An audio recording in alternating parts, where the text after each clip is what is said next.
Alrighty, we have Miss Airin Avery in the house. How you doing, Miss? I'm doing great. Yeah. So, me and Airin met at UCLA about 4 years ago, and Airin is like a fitness icon.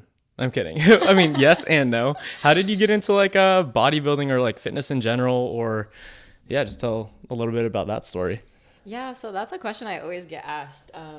Basically, it started in undergrad. Go ahead and bring it a little bit closer to you, Okay, tiny bit. a little bit. There you go. Yeah.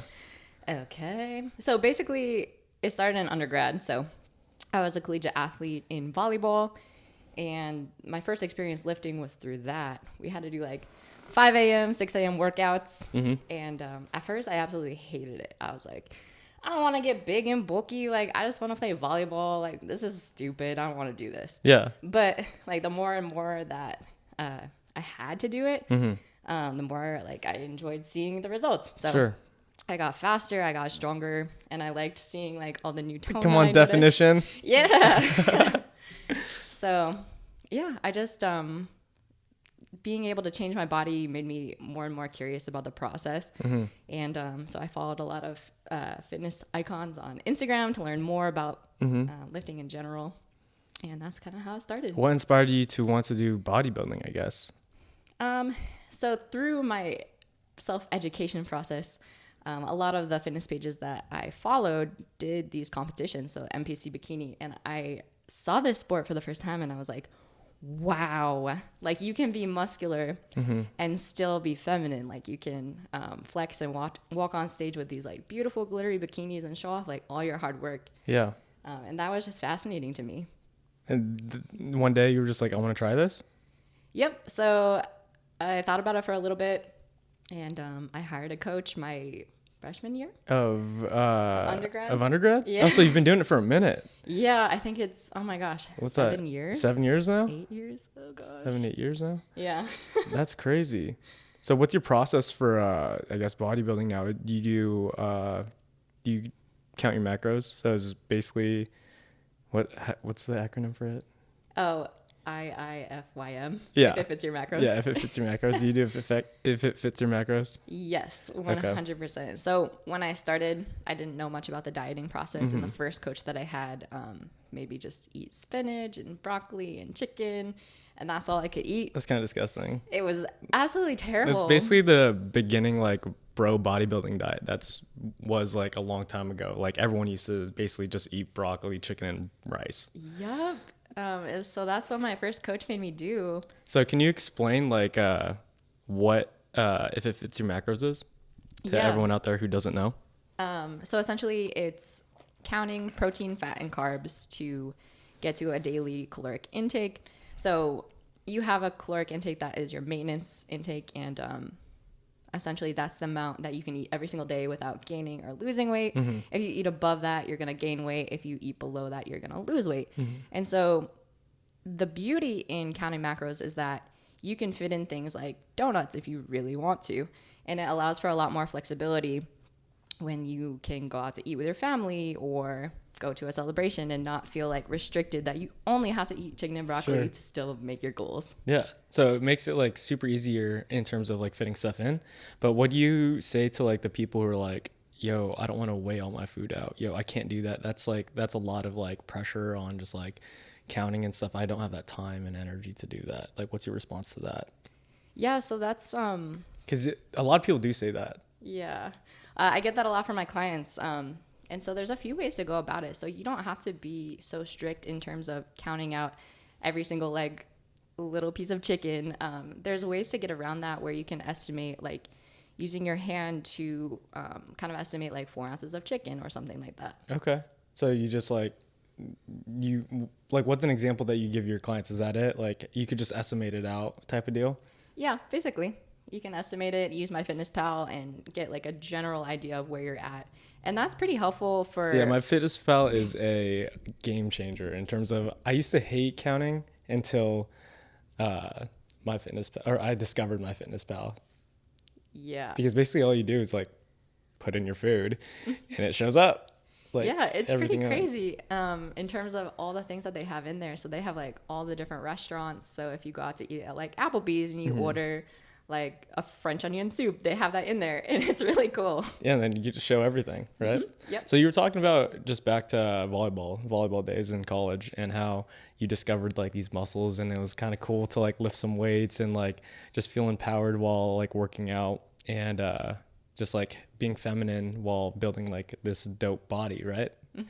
And there's a lot of girls out there who are like, oh yeah, I can't work out because I get too bulky, and like and I just don't want to be like that. What's your response to those people or those girls who are like, I shouldn't be working out because I don't want to like be like that? Yeah, it's really a common misconception, and one that I had as well, that if you pick up a dumbbell or lift too heavy, you're gonna turn into the Incredible Hulk. Yeah. But honestly, that's not the case, and it's actually incredibly hard for women to gain muscle. Like I've been trying to get big for 8 years now. This is as big as I've gotten, so it's really hard. Yeah, it's definitely a misconception. When I tell like girls that, or some of my clients, I'm like, there's guys who spend years trying to get big and they still not big. You're not gonna get big. Like you could lift some heavy weight and like still be feminine, and just like, I guess, build, like, fitness is super important, and like just for like longevity, like you don't want to get osteoporosis when you're like 40 years old, 50 years old, and so like, yeah, there's that. Yeah, definitely. What do you call it? So you are also a PhD student at UCLA, right? Yes, I am. So what got you into science or chemistry? Oh man. So I've absolutely always had a love for science. I grew up in the middle of nowhere in Harpersville, New York. Yeah, can you explain Harpersville, New York real quick? Just compared to LA.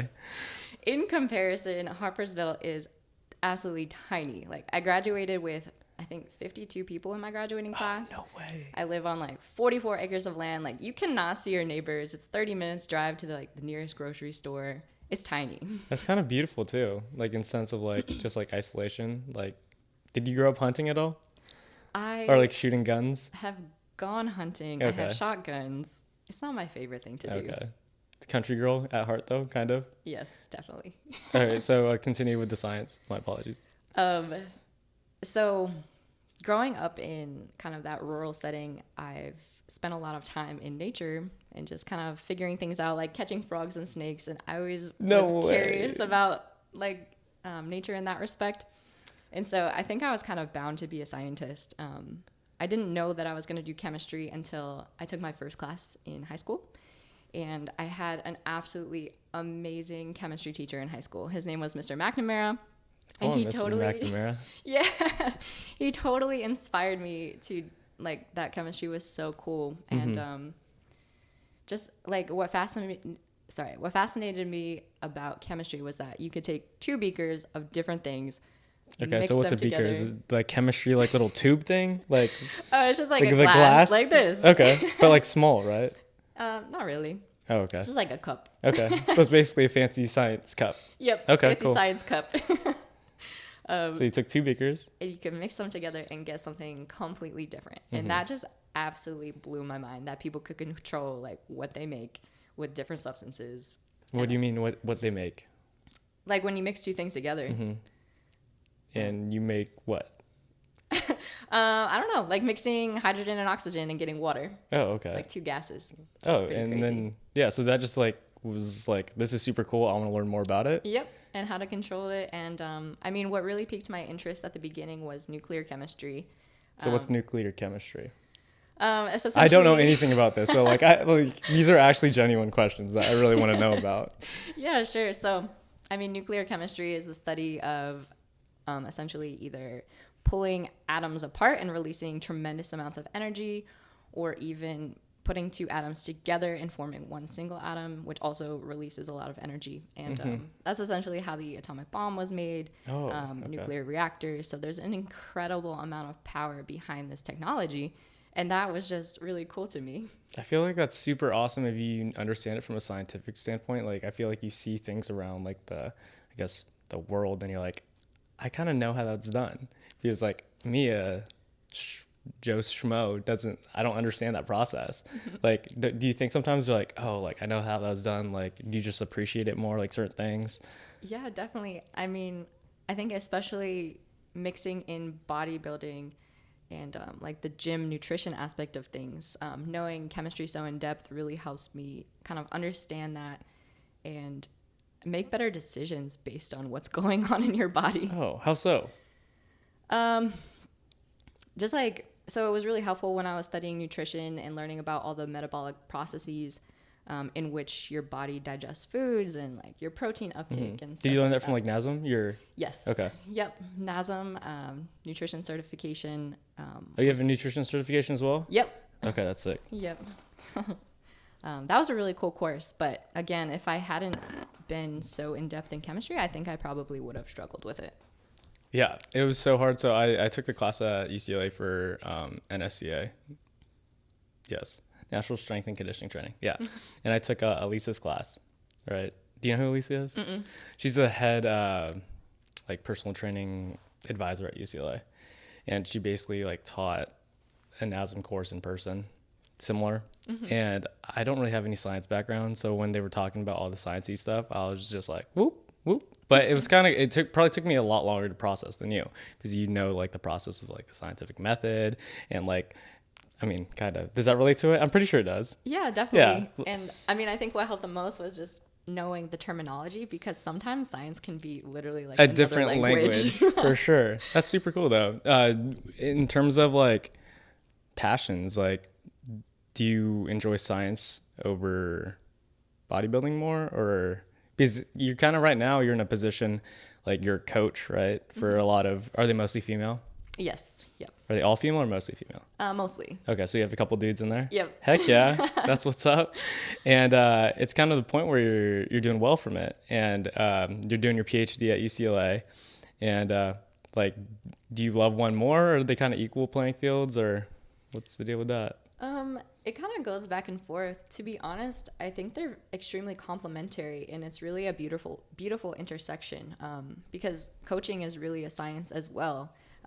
Manipulating all the variables that people need to progress in terms of nutrition, in terms of training, it is a science. And so I think that kind of helps me be the best coach I can be, is having this background. Yeah, for sure. That's awesome. I didn't really I didn't understand like the complementary part of it until you just like made it super clear right there. I was like, oh, they definitely do go together, and it probably makes like one easier, and then or like, I guess it helps. The science part helps you with the training for sure. Does the training help with the science at all? In terms of my mental clarity, actually, yes. Yeah. A huge portion. Oh, talk about that real quick, because working out for me, I feel like when I work out, I'm a better person in terms of I have like a lot of like energy, and if I don't get it out, I might get it out in anger, or like flipping someone off on the freeway or something like that. But I feel like I'm just a nicer person if I train every single day, and I just get all that energy out. And yeah, so like, what does training do for you? Yeah, I mean, I totally agree with that. In terms of like how I balance a PhD and fitness at the same time, I don't think I would have made it this far in my PhD if I didn't have training as an outlet, because sitting down, studying, doing science for several hours at a time can be so incredibly taxing. And so to just go to the gym, get in flow, just lift heavy shit and get that out of your system, it just like serves as a nice reset. And then I can go back to work. And so do you use that as a reset if you're like studying all day and like in the lab, and then you're like, oh, I'm feeling like absolute shit, I'm gonna go work out real quick and then come back? Yeah, exactly. Sometimes, I don't know, even like a quick half-hour workout can do the trick, or other times when I'm even more stressed, I'll find myself spending maybe 2 to 3 hours at the gym. And then you're like, everything else could wait. Yep. Yeah, exactly. That's cool. So now you're into powerlifting too, right?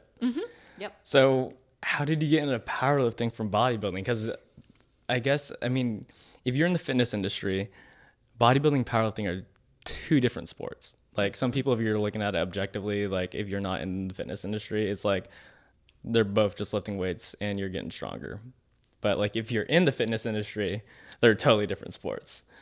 Am I correct? Yes. Okay. You're All right. completely Correct me if I'm wrong, but that's how I've experienced it. Yeah. Looking like when I first started, obviously, like I didn't know the difference. I just looked at powerlifters as these big women throwing around gigantic weights, and that was pretty intimidating for me. Yeah. So it wasn't an interest I had at the beginning of my journey. Mm-hmm. However, the more and more I got into bodybuilding and got more serious about my training, I realized the heavier I could lift, like in the squat, bench, and deadlift, that was really empowering. So being able to lift like 2 times my body weight and throw that around like in a controlled manner was like, wow. Yeah, there's a feeling about it, at least for me, like you just ripping up some deadlifts and you just twice your body weight and you're like, I don't know, it's very empowering for sure. Yeah. I just like, when I lift heavy weights, I just feel like a complete badass. And that's such a great feeling. Is it mostly for that? Because it also does some stuff for your physique, right? It builds your physique for bodybuilding too, right? Yes. It's not just to feel good. I Yeah. mean, there's a little bit of both, right? Yeah, it can be kind of difficult going back and forth from powerlifting and bodybuilding, especially as I get more and more competitive with bodybuilding, as I approach like the national level and pursue my pro card. It's kind of hard because you have to critique such very small details in your physique. And sometimes when you're squatting and deadlifting and benching really heavy, they don't necessarily target where you're trying to target with bodybuilding, if that makes sense. Yeah. So like just an example with benching heavy, that can also target your arms a lot and screw up the proportions with maybe your shoulder mass, which you really want to pop in the bikini division. So that's kind of something I've had to work around. Oh, yeah. Actually, I don't know anything about the bodybuilding stuff. Like, is there certain proportions that they look for? Like, can you explain that real quick? Like, Yeah, just in terms of definitely. like, what proportions or what are they looking for in certain types of physiques? Yeah, so with women's bodybuilding, there are, I think, 4 different tiers of bodybuilding right now. So there's bikini, and then wellness, and then figure, and then physique, all which increase in muscle mass. And so bikini is the smallest. That's the one I do because obviously I'm not that big. But what they look for in the bikini Erin's division, pretty jacked. She's selling herself short. She's covering her up. I'm kidding. Go ahead. Sorry. but what they look for in the bikini division is like really that round delt look, a very tight Delts core are your section. shoulders. Yes, sorry. Not everyone on here is a pro, Airin. I Come on know, now. sorry. I'm kidding. Go ahead. Big shoulders, very tight midsection, larger glutes, and just like a very toned, symmetric hourglass shape. That's still very feminine. Yeah, for sure. Yeah, but that's super cool. Sometimes when I look at everyone on stage, though, since I don't have that eye, I'm just like, everyone looks awesome. Yeah. And I'm just like, how do you judge that? Yeah, and I mean that happens even more so like the higher up you get. So like at the national stage, literally the So Airin made it to the nationals last year for the first time, correct? second time. Second time. And sorry, continue. So at the national level, kind of like you said, the differences are so minor. I placed 8th in nationals, I think, out of 40 girls, and the difference, like the critique that I got was, I just had to come in a very small amount leaner and slightly bigger shoulders, and that's it. That's like what would have taken me up to like first place and getting my pro card. Really? Just Yeah. those small details. Yep. Do you have you ever gotten a DEXA scan or your body fat tested before? Yes. I got a DEXA scan when I was prepping for my first national show, just out of curiosity to see how lean I would get. Because I think it's the most accurate. Yes, Okay. I agree. Because I have a scale and that says I'm like 10% all the time. I'm just like, that's not correct. Yeah. Sorry. I think my scale says I'm like 30%, which that's not the case. That's not either. Yeah. Yeah. Both sides. Continue. So you got one your first national show. Oh, by the way, a DEXA scan is basically this machine that you lay down. They scan your whole body for your body fat percentage, bone density, and what else does it show you? Just like distribution. Yeah, distribution of fats, and it gives your organ fat percentage as well. So it's like everything. So, okay, continue. Sorry. So it was pretty interesting to get that done. I ended up being, I think, 12% body fat. And back then I weighed 125. I'm 5'7". Damn, 12% is crazy for girls. Yeah, so for like women. for women, around 20% 18% is like pretty fit, lean, wouldn't you say? Yeah. And then for dudes, it's around 15%. And here, I've never even heard Airin talk about her body fat percentage. So like getting down to like 12 for a woman is like very impressive, and it's very difficult to do. Yeah, I was shredded. I had like ab veins and stuff.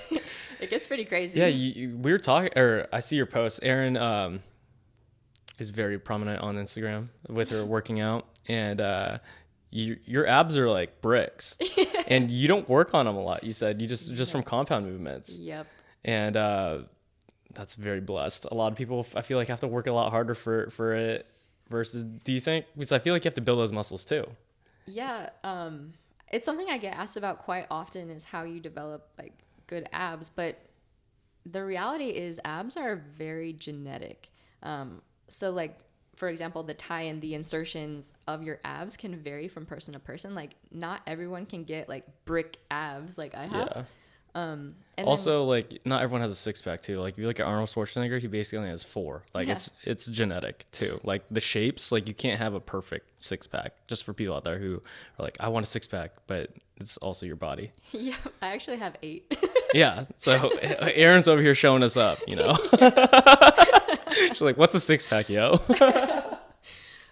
But yeah, as you mentioned, like I don't train core at all because I don't need any extra hypertrophy gaining muscle in that region to make my waist look larger. I want to keep a small waist, and revealing the abs is really a diet portion. So shredding down, getting in that deficit, that's what's going to reveal the abs, not necessarily doing hundreds of crunches. Yeah, that's 100%. A lot of people are like, always revert to crunches and more crunches to try to get abs, but that's not the way you do it. So is your long-term goal like to get a pro card? Yes. So hopefully that will happen this year. I've gone to the national stage twice. My last placing was 8th. You have to get top 2 at most shows to get a pro card.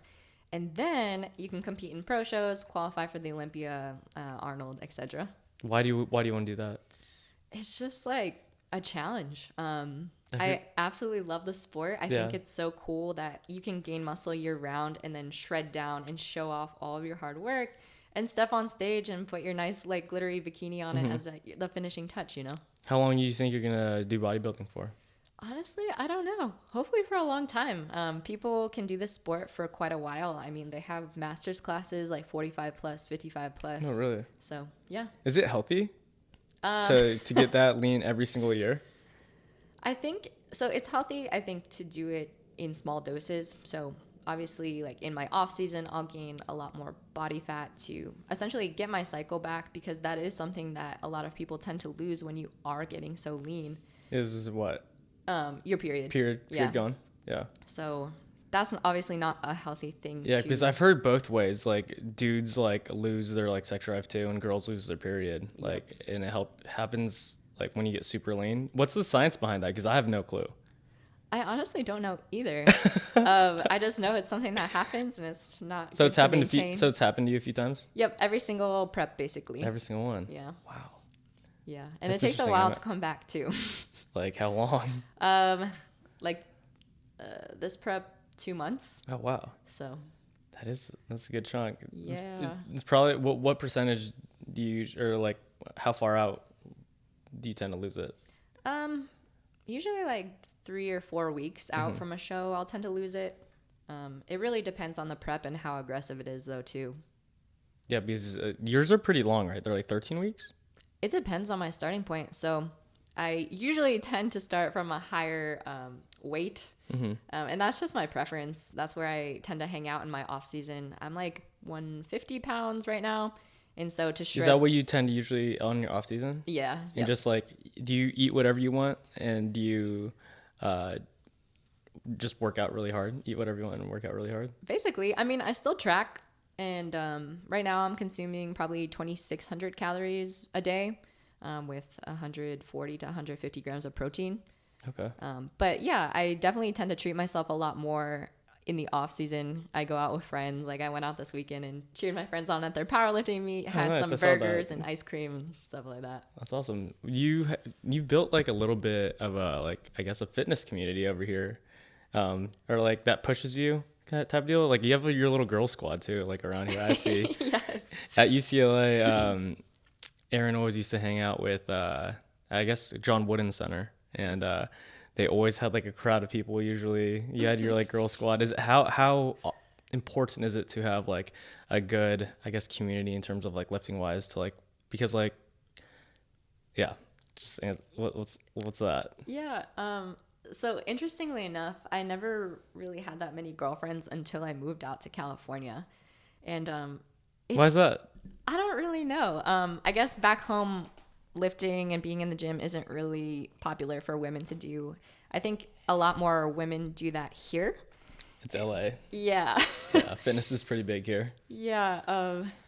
So I have just had a lot more opportunities to meet like-minded women, and as a result, I've developed like a pretty close-knit group of friends, and that has made a world of difference. They're always coming out to my shows, my meets, and everything, and just cheering me on. I have good guy friends too, of course. Yeah. But it's just like nothing I ever had in my life until now, and it's like incredible. No, it's awesome. Like, and especially the things that people supporting you and the things that you want to do and have similar like desires and dreams or like goals. Because at least for me, like back at home, like not a ton of my friends are in fitness, and not a ton of like I'll take a story or something of something fitness like, dude, what are you doing? But out here it's like promoted, Yeah, definitely. And that's another reason why I love California so much is because there's healthy options everywhere you go. People are so supportive of the lifestyle. Yeah, there's also like a vegan store in LA, like every other door. It's also very expensive too. Like you could be at a Whole Foods or a Gelson's or anything like that and drop $100 on like half a grocery bag. Yep, that is true. That's very true. So, you're a big reader now? Yes, I want to that's see a your recent books. development Yeah. as well. Why did you want to get into reading?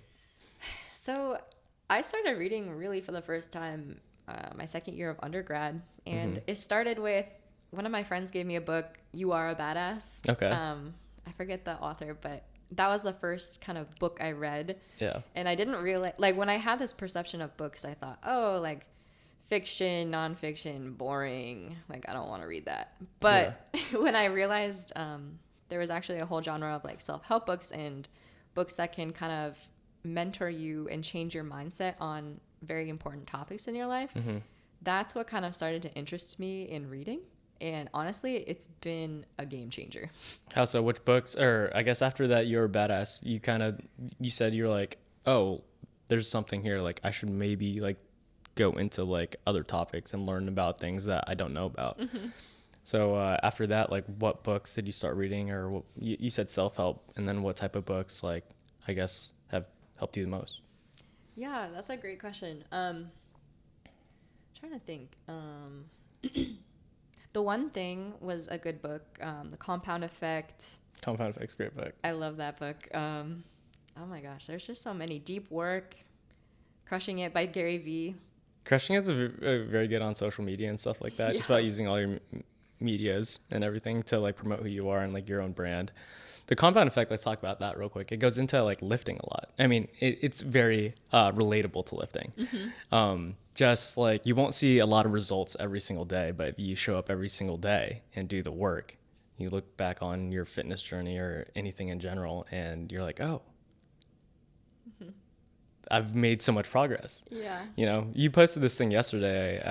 Airin was working out at Gold's, and she just wrote, she took a screenshot of a video of her deadlifting or whatever. She's like, wow, like I'm so excited to see my physique and see how far it's come. Like I built that, but it didn't happen over one day. It didn't happen over a week. It didn't happen over a year. So that's like the compound effect for you. Yep. Time plus consistency equals results. Yeah. That's my favorite formula. Yeah, it's awesome. What other books? Good question. Right now, I'm reading The Book of Joy, which is a book that focuses on how to achieve inner joy constantly. And it goes into focuses and topics that the Dalai Lama discusses. And I have gotten a lot from that book as well. Oh, we're talking about helping people and how that gives you inner joy, right? Yep. Being compassionate and helping others is a really large sense of joy. So how do you do that with your coaching? Oh my gosh, that's exactly what coaching is. Uh, it's just amazing that you can program training, you can program nutrition, and change people's lives for the better. And my goal is always to kind of show my clients like the love of fitness that I have, so that they can gain like long-term results.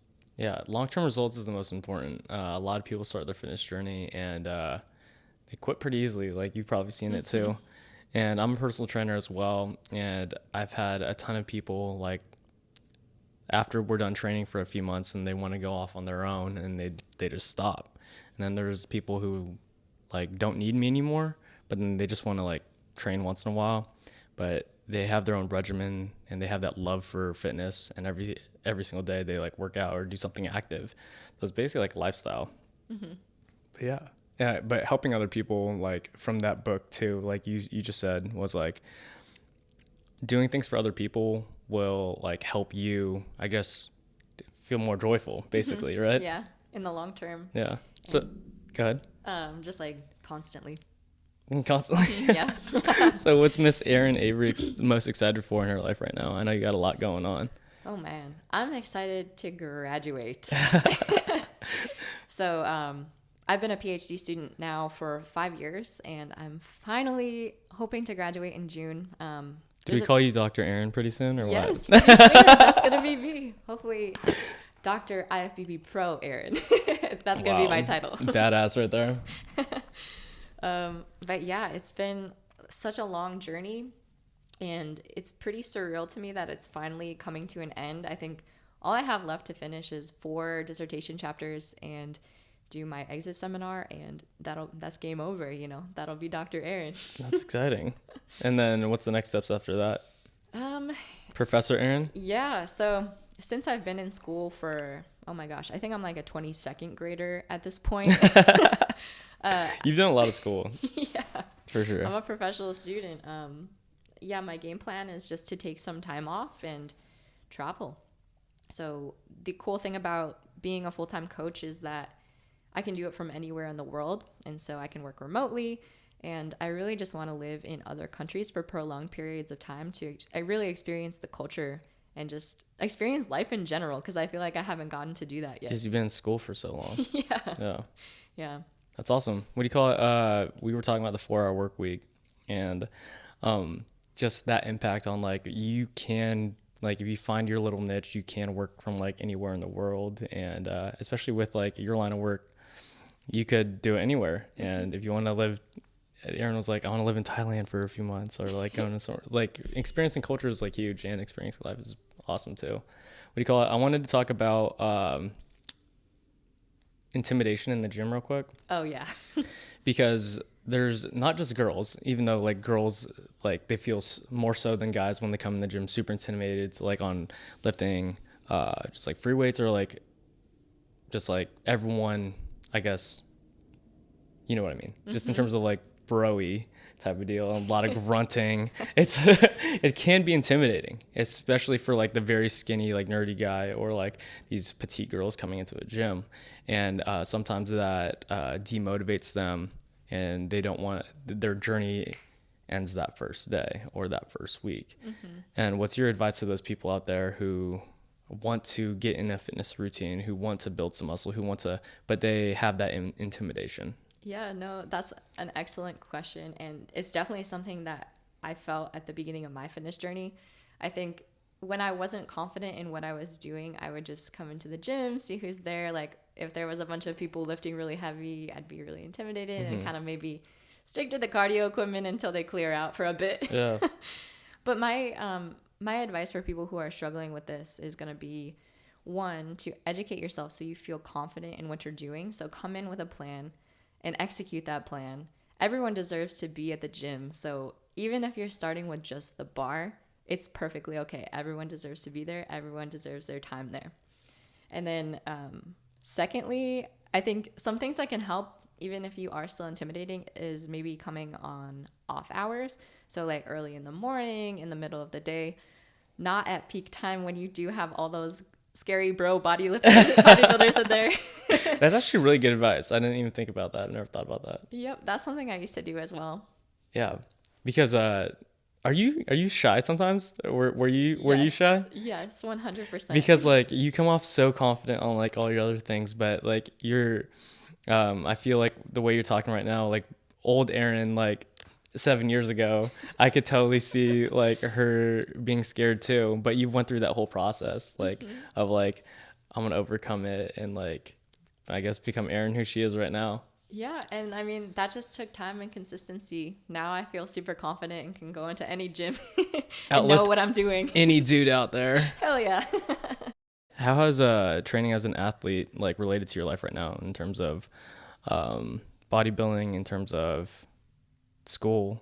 Because I feel like that process of waking up early, um, being a college athlete, like for me, like I was a college golfer for a while, and just like that practice of like going out hitting a ton of balls and like change my regimen of just like getting on a schedule, everything like that. Has like being a college athlete for volleyball taught you anything Yeah, in so that area? definitely, yeah. Um, so in terms of chemistry is pretty, I guess, competitive. And oftentimes it can be looked down upon if your entire life isn't just science. So if you're maybe spending too much time out of the lab, people don't think you're as serious or as smart about what you're doing. However, I do think being a college athlete has brought incredible amounts of improvements to not only like my academic career, but also like life in general. And like kind of like what you were mentioning with that dedication, that coming in, getting those reps, building yourself and building your mentality. I think, and leadership really, especially Leadership in what way? Leadership in terms of like team sports. So Okay. being like, I was a setter in volleyball, and so that's basically the quarterback on the court. Yeah. And so ordering people around, like telling people what you need to be doing, and just like stepping up and having that leadership can be incredibly beneficial, not only in just like chemistry, but also like in teaching. So like, yeah, just building that leadership. Oh, for sure. What do you call it? For all those like little girls out there who want to be scientists and stuff like that, what your advice? Because like UCLA is hard to get into. A lot of colleges are hard to get into in terms of that arena. To the little Airins out there, So what advice do you have for them? yeah, in terms of women in science, it still is a discipline that needs more women. Women are still a minority. Yeah, because you're one of the only girls who I know who are in like a hard science field. Yeah. Or like what it's not science field, like the hard I don't know, maths in there. What are they called? Discipline? I don't know. Disciplines, whatever. Yeah. So And it's very inspiring, by the way. thank you. Yeah. It was pretty crazy when I was a freshman doing my chemistry degree. I looked around and maybe the classroom was like 50% women, 50% men. And then as I transitioned to my senior year and looked around my quantum chemistry class, I noticed that I was actually the only woman in that entire class. Like no one else. No Swear. one else. Yeah. Really? I was the only woman. And so Yeah. advice to women who want to do science is just to own it. Like, you deserve to be here. You've put in the hard work. You are smart. Because a lot of times women in science can develop what's called imposter syndrome. So kind of feeling like maybe, I'm not good enough. yeah, you're Yeah. not good enough. You don't deserve to be here. You got into UCLA maybe by a mistake. These are all things that I've had cross my mind, especially during the process, because it is so competitive. Not only when you're doing a PhD, you're used to being the big fish in your pond, but now you're in a pond full of all the big fish, and that can be pretty intimidating. Yeah, that's crazy. I definitely felt that way when I got in UCLA. I was like, why am I here? And I feel like a lot of people feel that way too about just like their accomplishments and stuff. But I feel like that's a good thing too, like to feel that sense you're always working harder too. So also, how did you grow your social media? Because you're relatively big. Yeah. It's been a long journey, to be honest. It's just been consistency and posting the journey. You know, I started my Instagram back in, oh my gosh, 2013. So some of my followers have followed me since I started my lifting journey back when I could only bench the bar. Really? And I was No way. Yeah. That's cool. And I was so proud of just benching the bar. And do you saw that video? Like, I wish I did, but I don't. really? Yeah. Yeah, because in Crush It, Gary V talks about document over create and really put your process. So that's basically what you did. Yep. Just documenting every single day, even when I sucked, even when I had bad days. And then how did you grow? Like, because you're sponsored by like On It now. Or wait, One Up Nutrition? No, one more time. Go ahead. Optimum Nutrition. Optimum Nutrition. Yep. You could use code Avery 15 for 15% 15% off. Come on, plug. Yeah, so like, do those brands like end up reaching out to you and stuff like that? Yeah, so that's a whole nother story. Just a disclaimer, Optimum Nutrition was one of the first brands I ever started using in my fitness journey. I think I used Amino Energy when I was a freshman and I needed like more energy for the gym. And I was like, man, what is this stuff? I guess I'll just take it, whatever. But it was really good. So they were one of the first brands that I ever used. And then they just hit you up one day? Or what's up? So back when I started using their brand, I looked up to their athletes and I was like, wow, they're so amazing. Like, I wish I could be like them. And they started this program called the College Ambassador Program, I think 2 years ago. Oh, did Tommy did that too? Or no? No, not that one. That was bodybuilding.com. Okay, bodybuilding.com. Yeah, you're right. I've done that one too, but so they had this College Ambassador Program, and one of my friends was a part of it at UPenn, and he said that they were looking for athletes and that he'd send in my name. And I got accepted as a college ambassador, and I was so stoked because literally, like, again, that was one of the first brands I ever used. And you looked up to all the other athletes, and you're like, oh, I could potentially be one now. Yeah.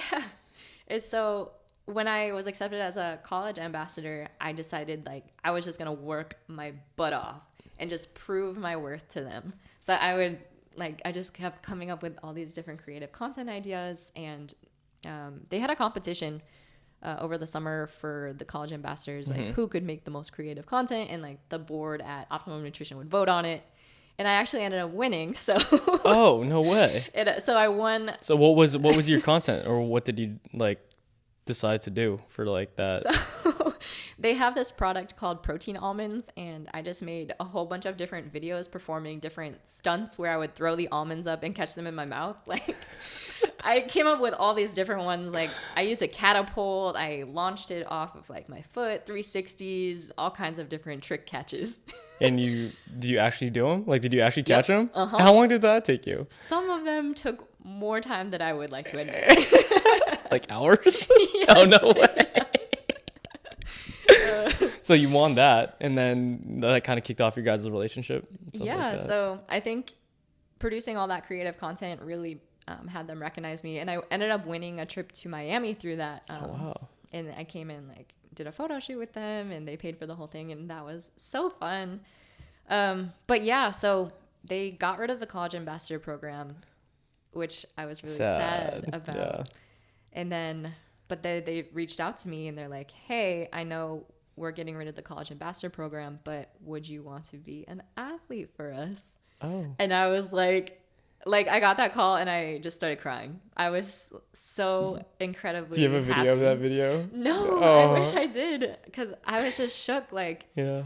I just remember my first year, like, looking up to all those ambassadors or athletes and being like, wow, they're so cool. Like, I wish I want to be like them. And now I am one of them. That's so cool that to see, like, that's what you wanted to do, and then you, like, did it. Mm-hmm. That's the biggest thing that I like. Do you have like that mentality of like proving people wrong type of deal? Yeah. Yeah. So like, and the most important thing, at least for me, is like if I say something, like I want to do it or like figure out a way to do it, because like it just not necessarily proves like other people wrong. It proves that you were correct. LA, right? I absolutely love it here. Why do you love LA? It's just the place to be. Like, every day is sunny and 70 degrees. Everyone is health focused. It's just like my people, you know.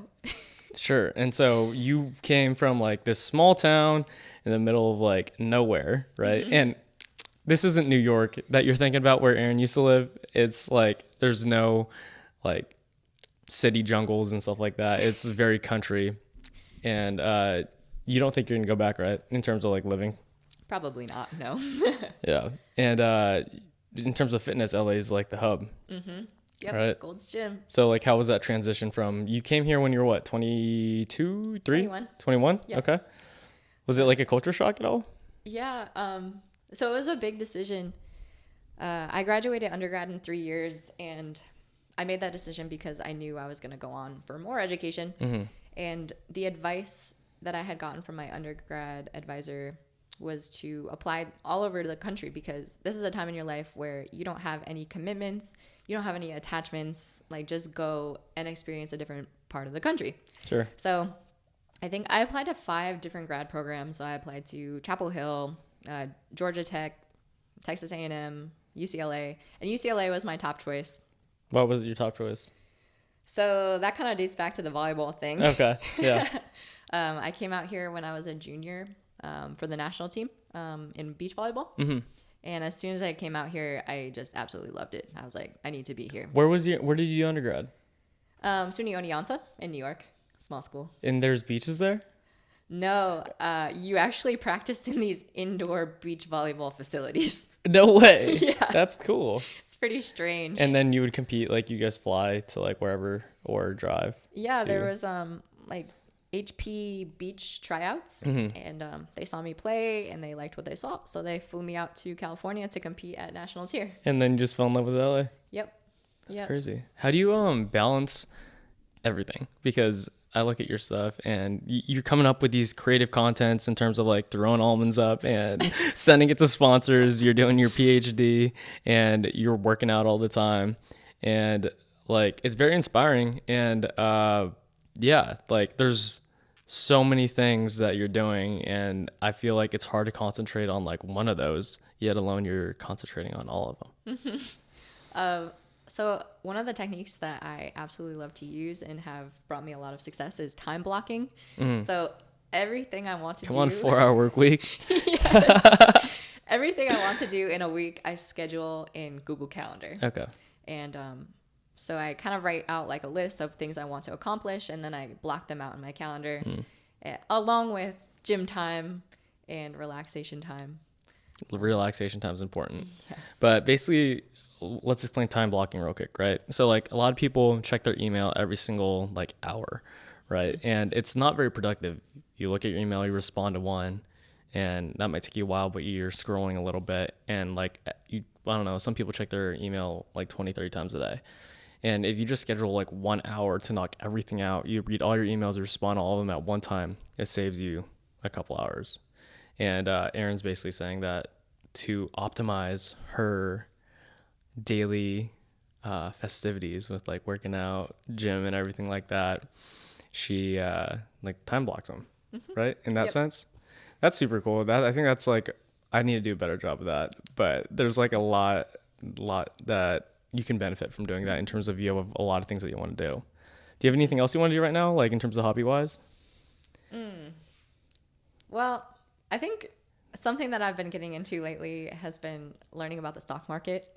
Oh yeah. So over quarantine, I got to explore like a whole bunch of different topics because I had so much time. And so I learned about the stock market. I learned about real estate investing and also like videography. So Videography, yes. that's another cool thing Yes. that I've been into. So I got a gimbal for Christmas. Oh yeah. Super excited That's to get exciting. some content. We got to do some photo shoots and stuff. I kind of want to mess around if you're down. I'm down. Yeah. And what did you learn about the stock market?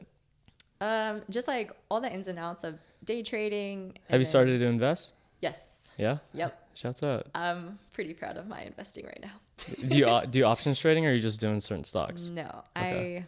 I've really just switched to investing simply because I don't have as much time now because I'm working on my PhD. So more long-term stuff. Yes. Yep. And day trade later, maybe. Yes. It's gonna be Airin Avery, Dr. Airin, pro status, stock trader, all the above. Yep. I'm a dabbler. I just dabble. Yeah, I feel like you chase your curiosities a lot. Yep. Like, and I always love to like do that as well. What made you want to do ukulele or ukulele? I I just saw somebody on Instagram doing it, and it looked really fun. So did you just bought one day? I just YOLO bought one off of Amazon. And then you're like, I want to learn it. Yep, it came the next day, and then I taught myself off of YouTube videos. And where do you think that comes from? Like all these curiosities and just like wanting to teach yourself certain things? Honestly, I don't know. I just get inspired when I see people practicing their craft, and I just think it looks fun, and I want to do that. That's awesome. So do you have any advice for, I guess, like in general for like doing things that you want to do? There's a lot of people out there who like, oh, I want to learn the ukulele. Oh, I want to do bodybuilding. Oh, I want to do all these things. And they're like, oh, I can't do that. I got these other things to do. Yeah, I think something that has really helped me is start before you're ready. At least with social media, a lot of people maybe don't feel that their content is good enough or that they have like a good enough story to share. But again, it's all about the journey. And so people are going to watch you suck. You're going to suck for a while and then you're going to get good. But you can't get good before you suck. I love that. Okay, I think we're going to end it there. That was beautiful. Thank you, Airin. Thanks for coming. Appreciate you. Ready to work out? Hell yeah. Let's do it.